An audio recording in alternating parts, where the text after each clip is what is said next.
Yet another massacre in Yemen. Many people are killed in an attack on a detention center by the Saudi-led coalition. Calls for accountability are growing, but who can hold the coalition to account? This is Inside Story.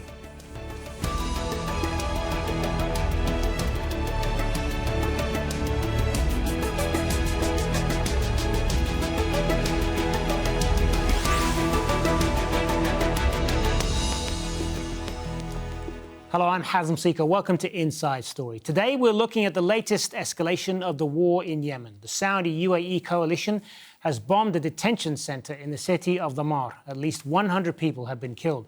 The Red Cross says that figure is expected to rise. The coalition says it attacked what it calls legitimate Houthi military targets and had taken measures to protect civilians. The UN Special Envoy to Yemen wants the coalition to investigate and says accountability needs to prevail. We'll be discussing the human cost of the war with our guests in a moment. But first, Mohammed El-Attab reports from Dhamar. Residents in Dhamar say explosions shocked the city on Saturday night. Aid workers have been pulling the dead and injured out of the rubble. The Houthis blame the Saudi Emirati coalition fighting in Yemen were targeting a previous university that was being used as a detention center for prisoners of war. Dozens more have been rushed to hospital.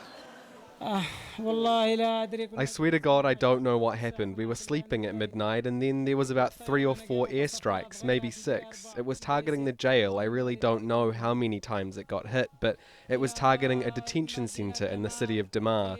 We were 100 people on the ground level and around 150 at the upper level, and then the Red Cross came. The Houthis say people under lock and key were trapped as the bombs fell. Rights activists are calling for an international investigation into the attack on the prison. They say innocent people are killed in such operations carried out by the Saudi-led coalition. Saudi Arabia says it launched airstrikes on Houthi military targets. The coalition says the site was storing drones and missiles, something Houthis deny. This prison is subject to International Red Cross Committee inspections every now and then, and such accusations by Riyadh are baseless, especially as its coordinates have been shared with the Red Cross. The Red Cross believes up to 100 people were killed and is helping to find survivors. Some rights activists accuse the Houthis of war crimes by keeping opponents in such prisons. There is a crime committed by the Houthis in detaining political activists and journalists and political dissidents, whom they used to put in places that they constantly have been advised by human rights NGOs not to put them in dangerous areas. Also, most of those people who have died today have basically haven't even seen courts. The Saudi-led coalition continuous bombing of residential areas, even if they consider that location or that specific place is they believe may have some form of a military target. These are residential areas, and this is quite clearly was used as a prison. Such accusation has been denied by Houthis at the site of the bombed prison. We have an official list of the prisoners held inside the prison that has been shared with the International Committee for Red Cross. All of the prisoners have been captured by the Insurola and army units from battlefields. The coalition has been fighting in Yemen since 2015, supporting the internationally recognized Yemeni government against Houthis. The war has killed tens of thousands and had a devastating impact on millions of Yemenis, with many on the brink of famine. Mohammed El-Attab, Al Jazeera, Dhamar province. Now, the conflict in Yemen is now in its 5th year, and it's resulted in tens of thousands of deaths. The Armed Conflict and Location Event Data Project says more than 70,000 people have been killed since the war began. Human Rights Watch says almost 11,000 were injured by the end of last year. The conflict has threatened millions of lives. 80% of the population requires some form of humanitarian assistance, and more than 15 million could soon face starvation.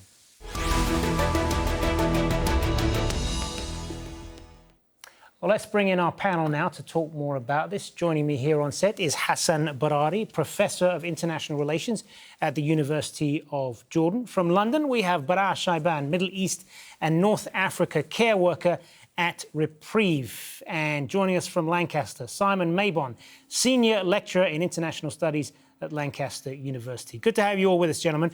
So, Hassan, let me start with you then. The Saudi-backed coalition are saying, and they've come under a lot of criticism for this attack, of course, that has killed civilians. They said that they took measures to protect civilians in Dhamar and that the assault complied with international law. Do you believe that? What do you think happened here? Well, I don't really buy into this argument by the Saudis because this is not the first time that they do it. And secondly, I think they're actually carrying out airstrikes without having enough intelligence. And that is the function of not having proper information and intelligence about where people are actually placed. But here, if you look at the number of casualties, it's really horrendous. You talk about more than 100 people killed, and even this number is can be more in days to come.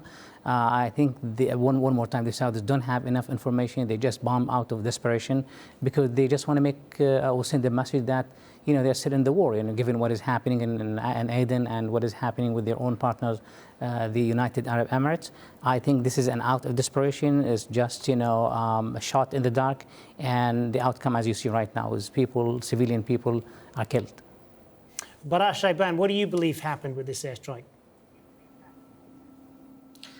Well, I think there are definitely lots of questions. The first question would be, did the Red Cross share the coordinates with the Saudi-led coalition? Did they inform them, in fact, that there were prisoners in this facility, or not?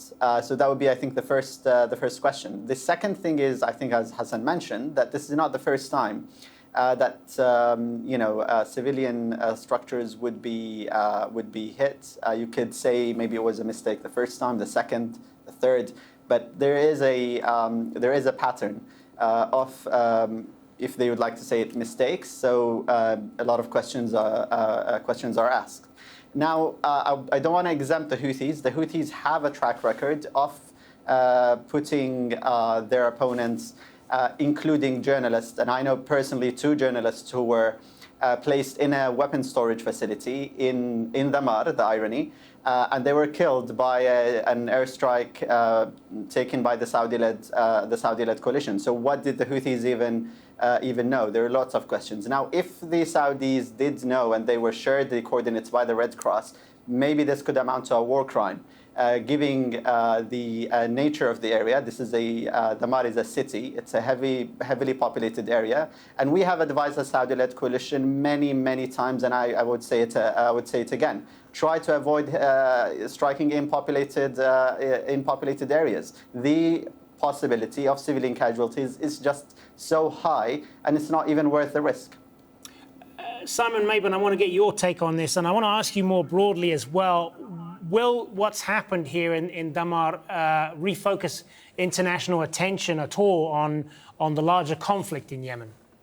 Quite possibly. I mean, we know that this is a devastating attack, that the humanitarian cost, not only of this attack, but also of the conflict in Yemen more broadly, is devastating. It's abhorrent, and it's the people of Yemen who are paying a really tragic price for what is essentially a geopolitical struggle. Now, it just depends on the agendas of other states in the international system and the extent to which they can put pressure on Saudi Arabia, on the United Arab Emirates, on the UN, for that matter. And it just depends on their agendas, whether they have the political will to do this, whether they have the aspirations to speak truth to the powerful allies, the Saudis and the Emiratis, whether they want to hold them to account or not. And if it's not, then I would imagine that this will continue business as normal until there is some way of holding Saudi and the Emirates and indeed the Houthis, for that matter, to account. Because what's happening here is incredibly complex. All of the actors are committing heinous crimes, and it's the people of Yemen paying the price once again for Saudi actions, Emirati actions, and international communities' negligent position with regard to Yemen? Just to pick up on some of that with Hassan, then why has the international community seemingly turned a blind eye to what's happening in Yemen after more than 5 years now? Well, I think, first of all, the international system is leaderless right now. We have the only superpower, the United States, is allying itself with the United Arab Emirates, with the Saudis, so it is part of the problem rather than being part of the solution. And for the United Nations to work independently without the backing of the United States, I think it's not going to be effective. And this has been actually happening in different areas of the world. So we need the big countries, the great powers, to be on board on this issue. And until this moment, I think many countries value the link with the Saudis, with the United Arab Emirates, more than they value the link with humanitarian issues, etc. So they just talk the talk. They need to walk their talk, and we have to probably wait for such a thing to happen. But I just want to add one point here that is very important. Without understanding the broader context of the war in Yemen, there is no way that the international system would come and step in, or the international community step in and do something, or make a difference. There's an Iranian aspect of it. So there's Saudi-Iranian rivalry. The Houthi is seen as kind of a proxy for the Iranians, and this is how the Riyadh has been trying to. This is something that many Houthis take great exception to, that the idea that they're being led by the Iranians. Yeah, that is an alliance in international relations. Non-state actors and countries, they collaborate in order to make something. So now, whether you agree with them or not, this is a different story. But I want to just I want to add one point, that without solving the broader context, the broader problem between the Saudis and Iran, without probably mitigating the tension between the Iranian leadership and the American leadership, I think the chances for doing something, or for the international system to step in, is really dim. Baraa, Shiban, what do you think needs to happen for the situation to change in Yemen, for some sort of breakthrough solution? Well, I think a couple of things need to take place. The first thing is, I think, from the Saudi-led coalition, and I'm specifically talking about Saudi Arabia, it needs to assess what does it want to see in Yemen. Now, as a Yemeni, I understand why they have problems with the Houthis. The Houthis' foreign policy is hostile towards the region. I wouldn't trust them with my country's foreign policy, and I don't think they're fit to govern. But even the internationally recognized authority, when it tried to stop the UAE-backed secessionists in Aden, UAE took a number of strikes. According to the Yemeni Ministry of Defense, killed 300 military officers and personnel from the Yemeni military. That's the military that is backed by Saudi Arabia. So you can see how complicated the situation is, and we are seeing unprecedented silence from the Saudi leadership. So it needs to come into its own sense into what does it want to see in Yemen. The other thing, which might be an alternative, is that the Houthis need to come into a form of a compromise, and if they want to, according to their own narrative, remove the excuse from the Saudi-led coalition for intervening. They need to come into a reconcile with the Yemeni forces, with the Yemeni political their own opponents, to say we can come as Yemenis into an agreement. So therefore, we don't need an intervention from Saudi Arabia under any form or context. Now, we have a basis. The Houthis are saying we agree to the national dialogue outcomes. The Yemeni government are saying we agree to the national dialogue outcomes. All the Yemeni political actors are saying that. So we can start from somewhere. We're not starting from scratch. But the Houthis need to understand that they cannot take on cities and towns by force, that the only way to reach the power is through elections, a referendum, and then make the people choose. Do they want the Houthis? Do they want Hadi? What is the political party? What is the nature of the state that the Yemeni people want? But there needs to be either a Yemeni reconciliation, And from another level, especially Saudi Arabia, because it is the biggest neighbor of Yemen, to come into its own senses, what does it want to see in this country? Simon Mabon, is there a workable settlement to this where both sides could save face? Well, I guess the question is, who are the two sides that you imply in the question of both?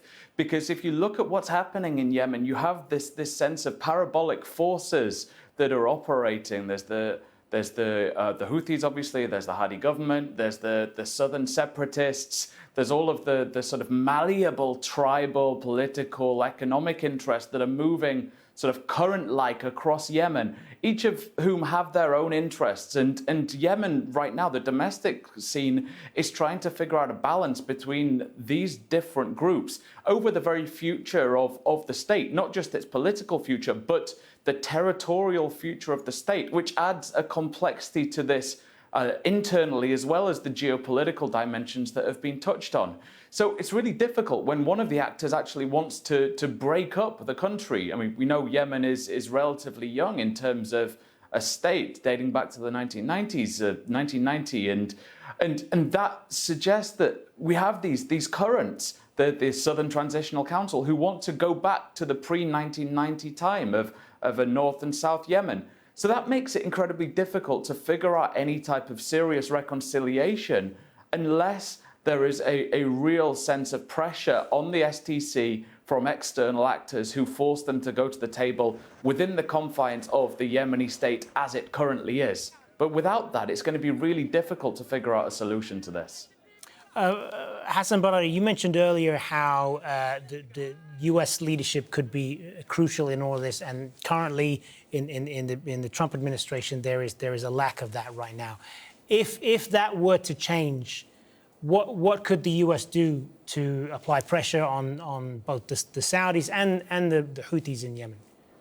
Well, the first thing that they need to think of is like providing the Saudis with weapons. And we know that the Congress has something to say about this, but then Trump is overcoming the Congress will every now and then. So I think this is problematic because it also sends the message to the leaders of the Saudis that they can continue bombing with impunity.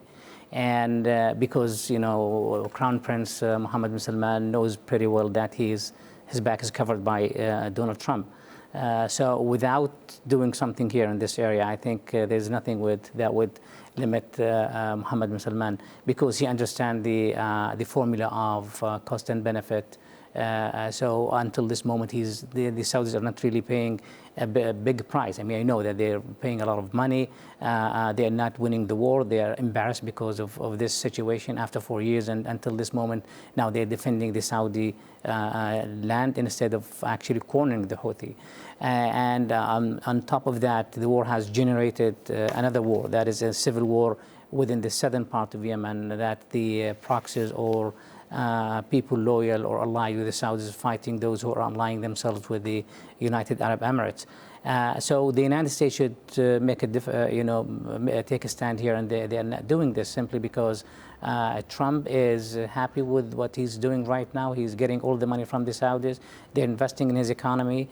The Saudis are actually sending him the message that they want to do something with the Israelis, and this makes Trump really happy. You know, there's no sense of urgency on the part of the Americans to do anything. But also, you know, the United States can do something with Iran. You know, if they reach a settlement with Iran over the nuclear issue, over the missiles, over anything, in Syria, etc. If they reach this settlement, I think this would actually, the triple effect will be seen in Yemen. Until this moment, I think, you know, it's like business as usual. We're going to see more of crimes committed by this coalition, the Saudi Emirati coalition, and the Houthi is doing the same because there is no offing, there is no plan for settlement. So one more time, I want to go back to my second intervention here, that without working or figuring out a solution with the backers of the forces that are fighting in Yemen, we are not going to see any difference in even months or years to come. Let's put some of that to Baraa in London then. Does there need to be some effort to bring the Iranians into this to find some sort of a settlement? I'm not sure, to be honest, because even the Obama administration literally neglected Yemen when it was negotiating the nuclear deal back in 2014 and 2015. And back then it was really much easier. I'm not sure what the Iranians would add if they come into the table. But also, the thing is, a lot of people just see it from a proxy narrative. There is a Yemeni dynamic that we cannot simply neglect. The Houthis are just not, moving because the Iranians are telling them to do so. The people aligned under what is known the Yemeni government are not just moving because the Saudis are telling them what to do. So there is an actual Yemeni conflict, and that should be addressed. And one of the easy solutions, which is not to make things deteriorate even further, is we have right now what's the UAE doing in the south of Yemen. Just a simple push from the Trump administration would stop the UAE from, supporting secessionists who are, by the way, equally abusive, very, authoritarian, and do not accept any form of political dissent similar to the Houthis. So they're actually creating another Houthi similar type mentality, but in the south of Yemen. Yemenis are the ones who are neglected, forgotten in this whole equation.